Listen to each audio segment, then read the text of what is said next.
1000 மிருகங்களோடு நின்றாலும் புலி தாளித்து தெரியும். தாளித்து நின்றாலும் 1000 மிருகங்களோடு நிற்கிற திமிரோடு அதான் புலி. அதான் புலி. பேரன்பிற்கினிய தமிழ் சொந்தங்களுக்கு புரட்சிகர வணக்கம். இன்றைக்கு காணொலியில நம்ம என்ன பார்க்க போறோம்னா மிக சரியான சம்பவங்க. 41 பேர் உயிரிழந்து 5 நாட்களே ஆகியுள்ள நிலையில் விஜயின் பரப்புரை வாகனத்திற்கு மாலை அணிவித்து ஆயுத பூஜை அவரது அலுவலகத்தில் கொண்டாடப்பட்டிருக்கிறது. அதாவது மனசெல்லாம் ஒரே வலி, மனசு முழுக்க ஒரே வலிங்க. வலியை தவிர வேற எதுவுமே இல்லை. நானும் சாதாரண மனிதன் தானே, எனக்கும் வலிக்கும் இல்லை. நான் மட்டும் என்ன மேலத்து வானத்துலேருந்து குச்சா வந்திருக்கேன், எனக்கும் வலிக்கும். ஆனால் 43 பேர் செத்து போயிருக்கான். செத்தவன் வீட்டில் அழுக குரல்னு அடங்கலை. செத்தவனை புதைச்ச இடத்துல இன்னும் அந்த ஈரம் காயலை. அதுக்குள்ள ஆயுத பூஜை கொண்டாடுறாங்க. தாவேக்கா அலுவலகத்தில் கொண்டாட்டம். தாவேக்கா இது இவனுங்களை மாதிரி ஒரு மனசாட்சி இல்லாத ஒரு மனித மிருகங்களை எங்கன்னா பார்த்துருப்பீங்களா? சொந்த வீட்டில் சாவுடா, சொந்த வீட்டில் 43 பேர் செத்து போயிருக்கான், சொந்த வீட்டில் மரணம். ஆனால் அதையெல்லாம் விட்டுட்டு ஆயுத பூஜை கொண்டாடுறானா உண்மையிலே மக்கள் திருந்துங்க, இவன் என்ன மனநிலையில இருக்கான்னு சொல்லி. நல்லா பாருங்க, 43 பேர் இறந்துட்டாங்க. அதுக்கு ஒரு காணொலி வெளியிடுறாரு. உண்மையிலே அண்ணன் செந்தமிழன் சீமான் அவர்கள் இப்போதான் சரியா சொல்லியிருக்காரு. இவ்வளவு நாள் விஜய்க்கு ஆதரவாக பேசிட்டு இருந்தாரு. இதுல என் தம்பி மீது எந்த தவறும் இல்லை, என் தம்பியை யாரும் குற்றம் சாட்டாதீர்கள் அப்படின்லாம் பேசிட்டு இருந்தாரு. ஆனால் இன்றுதான் விஜயுடைய காணொலியை பார்த்த பிறகாக விஜய்க்கு மனசுல கொஞ்சம் கூட வலி இல்லை. நம்மளை நம்பி வந்தவன், நமக்காக வந்தவன் உயிரை விட்டுருக்கான். 43 பேர் செத்து போயிருக்கான். 43 பேர் செத்து போயிருக்கான். அந்த வலி விஜய்க்கு கொஞ்சம் கூட இல்லை, ஒரு துளி அளவு கூட அந்த வலி கிடையாது. முழுக்க முழுக்க அவர் இதெல்லாம் ஒரு பப்ளிசிட்டி, பெரிய அளவில் நம்ம வளர்ந்துட்டு வரோம் அப்படின்னு தான் நினைக்கிறாரு. அந்த போதை, அந்த சினிமா போதை, நான் உச்ச நட்சத்திரம் என்கின்ற போதை விஜய் தலையில் ஏறி ஆடிக்கொண்டிருக்கிறது. இதுல வேற எதுவும் வார்த்தை நம்ம சொல்வதற்கே இல்லை. நல்லா பாருங்க, வேற எதுவுமே இல்லை. நீங்க நினைக்கலாம் இது விஜய் ஏதோ மன வலியில இருந்தாரு அப்படின்னா, உண்மையிலே இல்லை. அங்கிருந்து தப்பிச்சு ஓடியதற்கு காரணம் கூட எவன் செத்தா நம்மளுக்கு என்ன. நல்லா பாருங்க, எவன் செத்தா நம்மளுக்கு என்ன, நாம போய் சேஃப்டி ஆயிடணும்.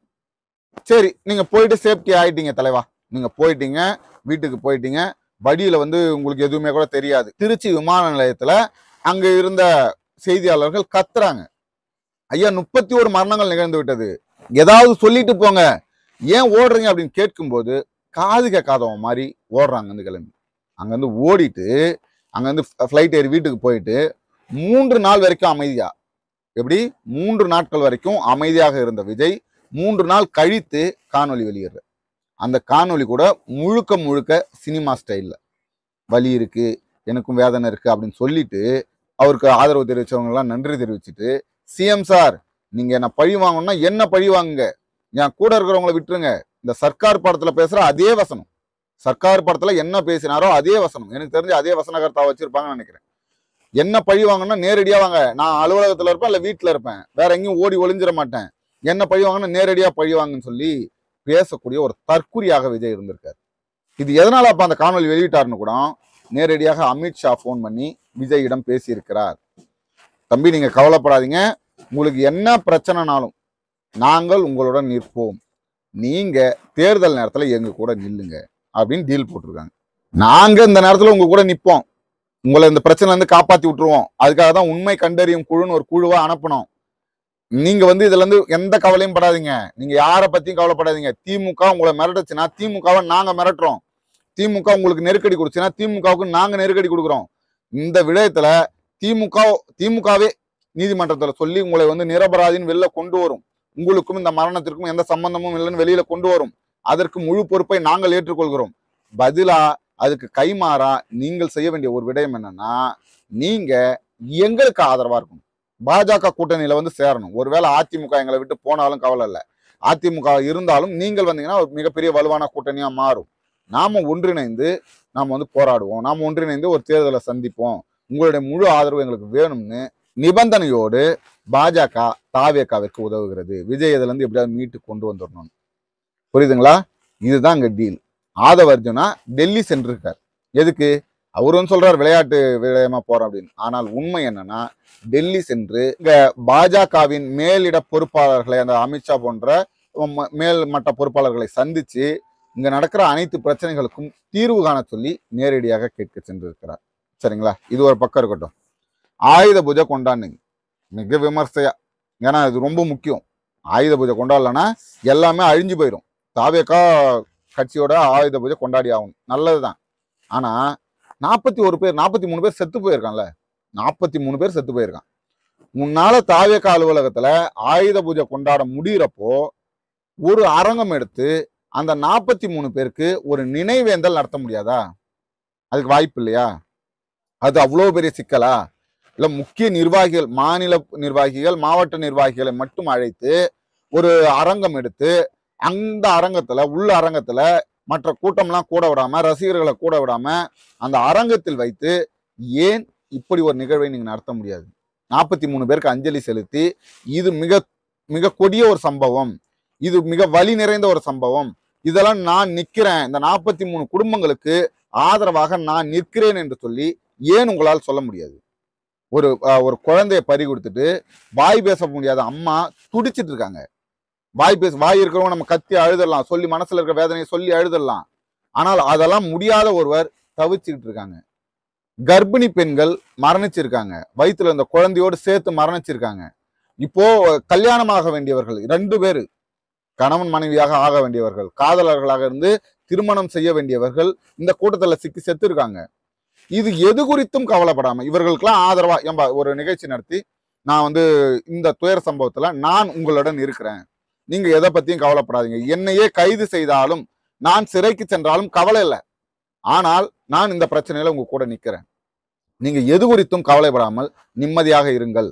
உனக்கு ஒரு பையன் இறந்துட்டானா, ஒரு பொண்ணு இறந்துட்டான், உன் பையன் இறந்திருந்தால் நான் உனக்கு பையனா இருப்பேன், உங்க வீட்டுல ஒரு பெண் இறந்திருந்தால் நான் அந்த மகளா நான் இருந்து உனக்கு எல்லா விடயத்தையும் செய்வேன் அப்படிங்கிற வார்த்தையை ஏன் உங்களால சொல்ல முடியல? ஏன் உங்களால் செய்ய முடியல? ஏன்னா அது குறித்து விஜய்க்கு எந்த அக்கறையும் கிடையாது, எந்த கவலையும் கிடையாது.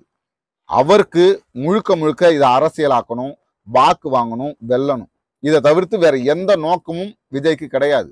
ஆனா நாம இன்னைக்கும் நிறைய காணொலிகளை பார்க்குறேன். ஒரு அம்மா சொல்றாங்க, விஜய் நீ கவலைப்படாதப்பா, நீ ஒன்றும் கவலைப்படாத, நீ தான் அடுத்து முதலமைச்சர் ஆயிடுவ, ஏதோ கெட்டது நடந்துருச்சு, நடக்கக்கூடாது நடந்துருச்சு, நீ எதை பத்தியும் கவலைப்படாத ராஜா, எல்லாரும் உனக்கு தான் ஓட்டு போடுவாங்க, நீ தான் ஜெயிப்பன்னு சொல்லி ஒரு அம்மா காணொலி வெளியிடுறாங்க. அவங்களுக்கு ஒரு 50 வயசு இருக்கும். இன்னொரு அம்மா சொல்றாங்க, விஜய் நீ எதுவும் வருத்தப்படாத, என் பையன் சொல்லிட்டான், என் பையன் எப்பவும் கூட தான் நிற்பான் அப்படின்னு சொல்லி. நிறைய இளைஞர்கள் வி ஸ்டாண்ட் வித் விஜய் அப்படின்னு சொல்றாங்க. வி ஸ்டாண்ட் வித், இந்த நேரத்தில் நாங்கள் விஜயுடன் நிற்கிறோம், விஜய்க்கு ஆதரவாக நிற்கிறோம். விஜய் யாருடன் நிற்கிறார்?